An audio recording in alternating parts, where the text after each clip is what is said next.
ನಾನು ಈಗಾಗಲೇ ಆ ಮೀಟಿಂಗ್ ಏನು ಕರೆದಿದ್ದೀನಿ ಅದರ ಬಗ್ಗೆ ಅವ್ರೇನು ಲೆಟರ್ ಬರೆದಿದ್ರು ಕಿರಣ್ ರಿಜಿಜು ಅವರಾಗಲಿ ನನಗೆ ಬಂದಿದ್ದು ನಾನು ಈಗಾಗಲೇ ಕೊಟ್ಟಿದ್ದೇನೆ ಮತ್ತು ಎಲ್ಲ ಪಕ್ಷದವರಿಗೆ ಅವರು ಮಾತಾಡಿಸಿದ್ದಾರೆ.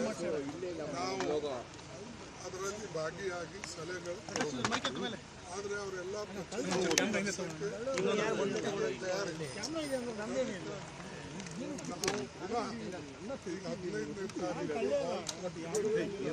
ಸೇರ್ತಾ ಇದ್ದೇವೆ. ಆಲ್ ಪಾರ್ಟಿ ಮೀಟಿಂಗ್ನಲ್ಲಿ ಏನು ನಿರ್ಣಯ ತಗೊಳ್ತೇವೆ ಅದು ನಾವು ಕನ್ವೆ ಮಾಡ್ತೇವೆ. ಅದು ಅಲ್ಲದೆ ನಾವು ಯಾರೂ ಕೂಡ ನಾರಿ ವಿರೋಧಿಗಳ ಅಲ್ಲ. ನಾವು ಈಗಾಗಲೇ ಅದಕ್ಕೆ ಸಪೋರ್ಟ್ ಮಾಡಿ ಯುನಾನಿಮಸ್ಲಿ ಪಾಸ್ ಆದಂಥ ಆ್ಯಕ್ಟ್ ಬಿಲ್ ಇದೆ. ಅದಕ್ಕೆ ಅವರು ಸುಮ್ಮನೆ ಇದಕ್ಕೆ ಪೊಲಿಟಿಕಲ್ ಅಡ್ವಾಂಟೇಜ್ ತಗೊಳ್ಳೋಕ್ಕೆ ಈ ಪ್ರಯತ್ನ ಮಾಡ್ತಾ ಇದ್ದಾರೆ. ನಾವು ಫುಲ್ಲಿ 1/3 ರಿಸರ್ವೇಷನ್ಗೆ ಮೊದಲಿಂದ ನಮ್ಮ ಸೋನಿಯಾ ಗಾಂಧಿ ಅವರು ಅದ್ರ ಬಗ್ಗೆ ಮಾತಾಡಿದ್ರು.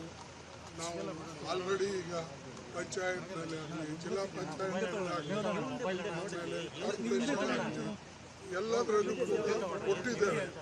ಅದಕ್ಕೆ ನಮಗೆ ಪಾಠ ಕಲಿಸೋದು ಬೇಡ. ಬಟ್ ನಾವು ಹೇಳೋದೇನೆಂದರೆ ಒಂದು ತೀರ್ಮಾನ ದೇಶದ ಬಗ್ಗೆ ಮಾಡುವಾಗ ಅದ್ರದ್ದು ಲಾರ್ಜರ್ ಇಂಪ್ಲಿಕೇಶನ್ನು ಇರ್ತದೆ. ನಾವೀಗ ಆಲ್ರೆಡಿ ಪಾಸ್ ಮಾಡಿದ್ದೇವೆ.